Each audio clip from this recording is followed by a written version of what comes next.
Ассалаумағалейкум қазақ елі, армысыздар, құрметті көрермендер. Қазір Қызылорда қаласында автобусный паркке келіп тұрып, осы жерде жұмысын тексеруге, халықтан неге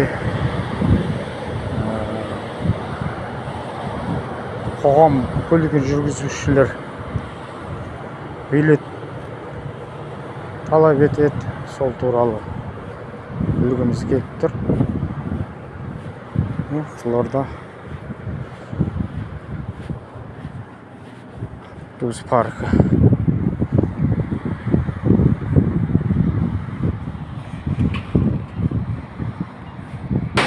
Саламатсыз ба, мен кеттім.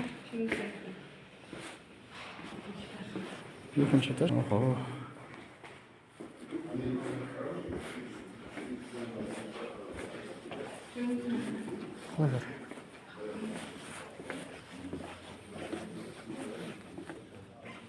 Саламатсыздар. Видео қосылып тұр.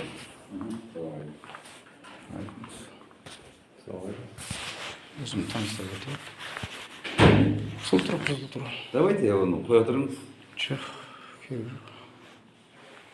Жемқорлыққа қарсы халықтық комитеттен. Жемқорлыққа қарсы халықтық. Сіз анауына түріп қоя тұрғаншы ғой.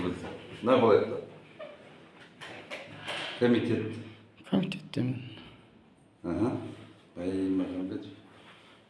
Отырыңыз. Беріңіз енді документ мен. Кешіріңіз. Отырыңыз. Сіз ба жауап береді?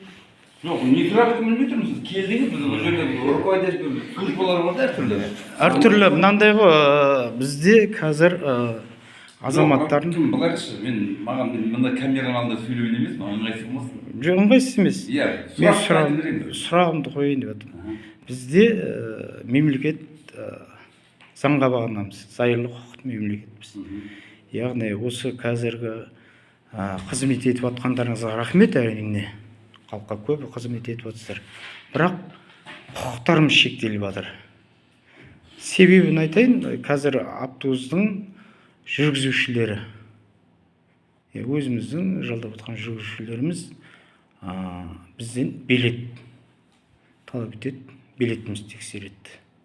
Ал азаматтық кодекстің 8-ші бабында тұр, біреуге істегенде 8-дің 5-інде кедергі келтірмеу керек деген. Және екі есікті ашпайды, бірыңғай алдыңғы есікті ашады да билет тексеріп өткізеді. Осы туралы және сол жұмысшылар еңбек кодексінің қай кодексімен түсіндім мен сізді. Сіз келіп отырсыз, бірақ талабыңыз қана жаңағы жеке неңізді қызметтік куәлігіңізді көрсеттіңіздер, бірақ сіздің сұрағыңыз ол бойынша емес. Сол бойынша. Жемқорлық жүріп жатыр ғой. Біз солай ойлаймыз. Жоқ, енді оны жемқорлық дегенді... Қалай ойлайсыз? Мысалы, азаннан кешке дейін бір шофер қанша ақша істейді? Ол қай кетіп жатыр. Біз ол бойынша күрес жүргізіп жатыр. Бірақ енді заң бойынша өзінің тексеретін жаңа Олимп па? Соны қыздар. Мекемесі бар. Олар жұмыс істемейді, сіздер енді өздеріңіздің жұмысшыларыңыз ғой, енді шофер. Соған міндеттеп қойған сияқтысыз, соны білгім келеді. Жоқ, бізде онда міндеттелген оларға ақша алсын деген не жоқ. Жаңағы жүру нелерден, пассажирлардан, олардан онда ақша алсын. Олар... Кешеңіз автобустан көріп жіберейін. Бізде заңгер осы мекемеде. Осы сұрақпен акиматқа бардыңыздар ма? Бардым мен акиматқа. ЖХ-ға бардым. ЖХ-ға жазылды. Ол былтыр шақырып кездестік. Осы жақтан сіздерден представитель барды, айтылды. Содан олар айтты, біз заңға сай екі есікті ашамыз деді. Бірақ халық төлемейді деді. Енді халық төлемесе, онда Олимптың қыздары 2 МРФ ма, 3 МРФ ма, штрафы бар ғой. Өздерін салылады, құқылы. Сол кезде біз заңмен теңесеміз дедік. Солай келіскенбіз, кәне Баймағамбетов Мұратбай Алиевич. Заңда солай емес па? Сіз заңгер болсаңыз, азаматтық кодекстің 8-ші бабын білесіз ғой, 5-ші тармағында көрсетіп тұр. Біреуге жұмыс істеп жатқанда екінші адамға кедергі жасамау. Оның бәрі дұрыс қой. Иә. Оның бәрі дұрыс. енді автобусда келе жатқан кезде ол жерде заңды айтамыз ба бапты айтамыз ба ол жерде кім бапты түсінеді жоқ, мына қараңызшы, мен ауылдан қойып алып жүрген адам үйге менде келіп мынандай жағдай бапты болып тұр да, түсінеді ма? сіздің есіміңіз кім? Сапар. Сапар мырза, менде мынандай жағдай болды. Осы туралы мен 102-ні шақырғам, Иә. 2-3 рет. Содан 102 тұрды да, сен, может, билет төлемеген шығарсың деді. Карточканы басам, менен сол автобус, мысалға, жолда бастым ғой, түсетін жермен түсе алмадым да, уже кедергі жасамауым керек. Өйткені шофермен кедергі жасып, айқайласып тұра алмаймын ғой, қанша халық бар. Амал жоқ, конечке барам. Конечке барғаннан кейін басам, менен карточкамен тағы ақша алады. Мәселе осыда болып тұр. Переводы бар ғой, алайын. Действие. Сіз Каспиймен төлесеңіз де, QR-мен төлесеңіз де, сізге шығып тұрады. Билет действительно деп, жарамды, осындай уақытқа дейін деп, секундомер баян отыр. Онысын білмеймін, мен Каспийдің несімен, карточкасымен басып жүрмін ғой. Мысалға, енді... Жоқ, қараңыз. Мен ол сіздердің операцияларыңызды білмей жатырмын да, мынандайда мен бастым ғой бір рет. Олимпийді біліп тұрып, оны қалай білмейсіз? Олимпийді енді оны аппараттың қалай жұмыс істейтінін білмеймін ғой. Дұрыс па? Bir бастым, сол автобус уже ана жерде айқай болған кезде, екінші рет басқан кезде тағалады. Сонда бір адам бір автобусға қазір біз тексеретін болса, 2 рет, 3 рет төлеп кетеміз ғой, сонда қалай болды? Ол да ақша емес па? Сіздер енді жоқ, мен өзім құқығымды нағылғанда, мен осы автобус парктің шоферлардың іс-әрекетіне келіп отырмын.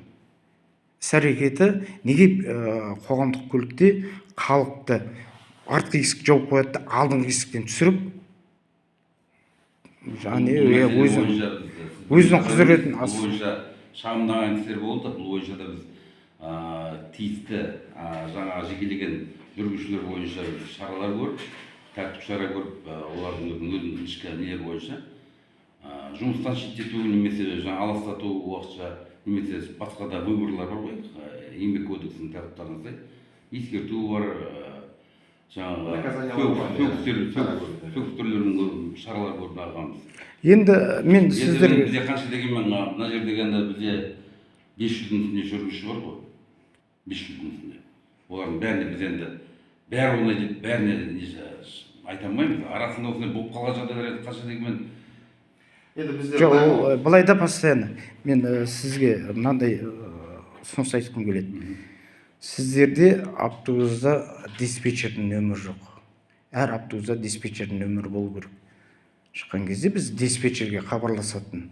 Если диспетчердің нөмірі болса, WhatsApp нөмірі ендесі болатын болса, действительно шоферлар билет тексеріп жатқанын көретін болсақ, видео түсіріп, біз короткий қылып. Басқа жаққа да, или органға бірнеңе жүгінбей ақ қояйық, сотқа да бармай ақ қояйық. Сондай жағдай істеңіздер. Диспетчердің нөмірі бойынша колл-центр деген ол бар. Жоқ, автобуста жоқ, мен көре алмай жүрмін. Жоқ, автобуста жоқ болғанмен де деймін да. Енді сіз соққыға алып отырсыз, мысалға, видео түсіріп жатсыз, нақыл жатсыз. Енді былайша айтқанда, орысша айтқанда продвинутый адамсыз ғой, дұрыс па? Сол бойынша да АПК-ның несіне кірсеңіздер, сайтта бәрі бар. Жоқ, оны мысалға мен Шымкентте, Алматыда, басқа жақта жүрмін. Шымкентте осындай бір кешігіп келіп не алатын болса, ол жақта шоферлар нені тексермейді. Адамның құқығын шектеп, жаңағы билет тексермейді, екі есікті ашады. Бірақ 5-10 минутқа аралары сондайды кешігіп келген жағдайда уже амал жоқ. Телефон тұр, диспетчерге шығып, бірден сол жерде болып жатқан ситуацияны бірден ескертеміз. Осы автобус осындай уақытта арасы кешігіп келді. Ал қазір енді біздің таңда бар ғой, қазіргі біздің өңірде таңда, қазір таңда бөлекше болып жатты, адам құқық шектеліп жатыр. Қай кодексті алсаң да, азаматтық кодексті ал, конституциялық кодексті ал, бәрібір құқығым шектеледі. Енді былай. Ал былайынша алсаңыздар, өмірге біз бір-ақ рет келеміз. Рахаттанып мініп, рахаттанып түскім келеді. Неге? Мен жаңа жол ақысы, тәңір ақысы дейді ғой, оны төлейміз. Төлемеген жағдайда жаңа қыздар бар, алиментті қыздар, іштарымыз салсын. Оны мойындаймыз. Сол себептен енді осыны тоқтату жағын. Тұрмыз, барлығын түсініп тұрмыз, ол бір ауыз сөзбен ақтап өзі түсінікті ғой дегендей ғой. Енді соған біздің халықты үйретуде, ол да бірден үйренбейтін нәрсе. енді сонда не істеу керек? Енді оны осы әдіспен, Осы әдіс қандай әдіс? пошаговый жаймен келетін нәрсе. Жоқ, біз демократия еліміз ғой. Демократия деп жатырмыз. Оны пошаговый деген болмайды. Демократияға келу үшін Енді резко жұмыс істеу. ондай болса сіз қазір жай көшеде кетіп бара жатқан адамға бірдеңе навязывать ете аласыз ба? Бір тәртіпті ма, бірдеңені ма? Жоқ, ол қараңыз. Дәл сол вариант Неше жылдан бері, мысалға бұрын кезінде жеке газельдер жүріп тұрсыз ба? Олардың өзінің кассирлері болды. Кассир алындар. Енді солардың арқасында жиналған ақшаға енді қоғамдық көлік алынды ғой, енді халықтың ақшасына. Енді соған осы кішкентай қамшының сабында өмірімізде еркін мініп, еркін түсуге. Жоқ, сізге ешкім оны Жоқ, қарасаңызшы, мен мысалы арт жақта тұрмын да, арт жақта тұрмын.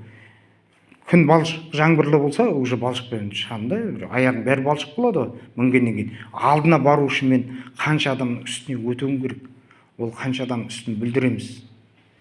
енді ол сіз оны жоқ жерден проблема таппаңыз. Жоқ, проблема емес, ол шындық. ештеңе жоқ қой енді. Жоқ, қазір өзі мынау қиын қыстау өмірде осы тұрғанда коррупция болып жатқан кезде мақсат екі есікті ашу керек болды.